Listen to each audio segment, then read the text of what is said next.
Well, the White House is now trying to defend itself from three potentially major scandals that could rock the Obama administration in its second term. The White House press secretary said to face reporters today at 12:30. You can bet everybody is going to be watching that. And what will this briefing entail? Here with more on this morning, South Carolina Republican Senator Lindsey Graham, member of the Senate Armed Services Committee. Senator, good morning. Good to have you with us today.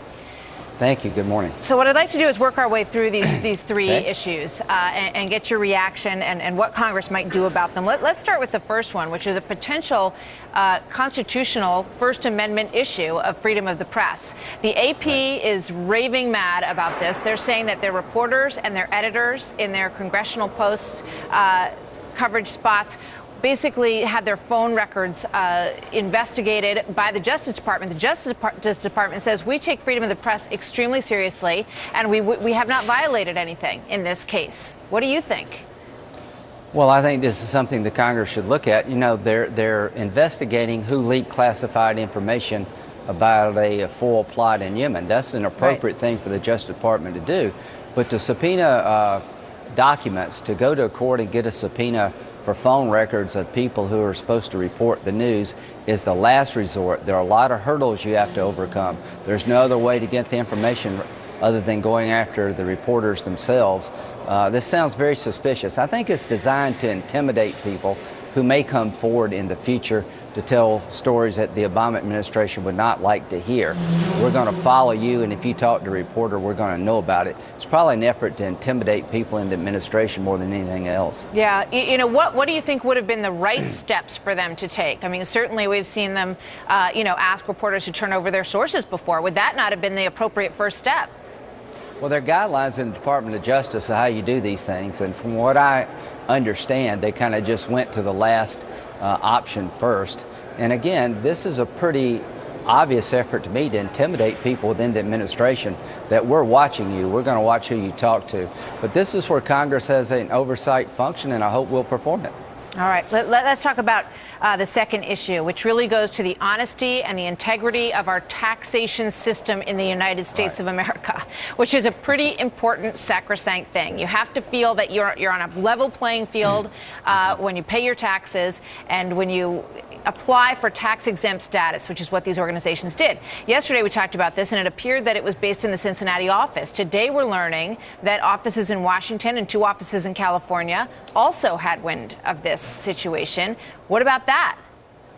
Well, I think you're having power given to the Obama administration by the American people being abused. This is not the first time that the IRS has been used for political reprisal, but clearly they're impeding the efforts of conservative groups to form, unite, and convey a message. They're using the power of the Internal Revenue Service to the benefit of the Obama administration politically by trying to stonewall and silence critics. And this is a very big deal. You know, my mind goes back to the issue when the president took office of, this is going to be the most transparent administration that we've ever seen. And when you look at what's on their plate right now, and I'm sure they feel frustrated in the White House and the Oval Office, and they feel that they're being wronged in these situations and that they're being misunderstood. But there's a lot of very serious issues that I know Congress wants to know the answers to here. And I do want to get your thoughts on Benghazi as well. And I want to know what your reaction is to the president yesterday calling this investigation and discussion about the talking points. He said it's a political circus and that it goes back to political motivations. He basically told the press that was out there yesterday, get off of this topic because you're just falling into the hands of those who are politically motivated on it.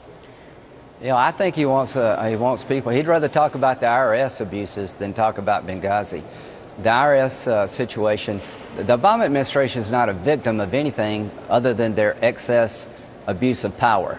But when it comes to Benghazi, you got 4 dead Americans, and this is a story of manipulation by the government with the president being complicit, of trying to tell a story 7 weeks before an election that was politically beneficial to the White House that did not represent the facts on the ground, manipulating the intelligence to get an outcome helpful to the election.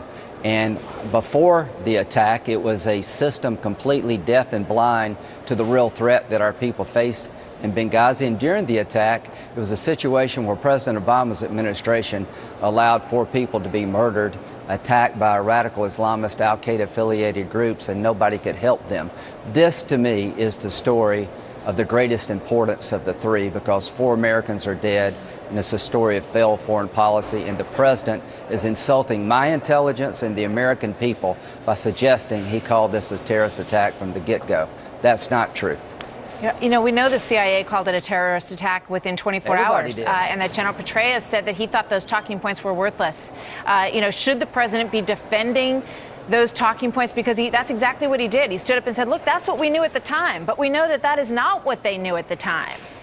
The president is insulting the American people. Jay Carney said that the changes in the talking points from the original intelligence-generated version to the Susan Rice version were stylistic in nature.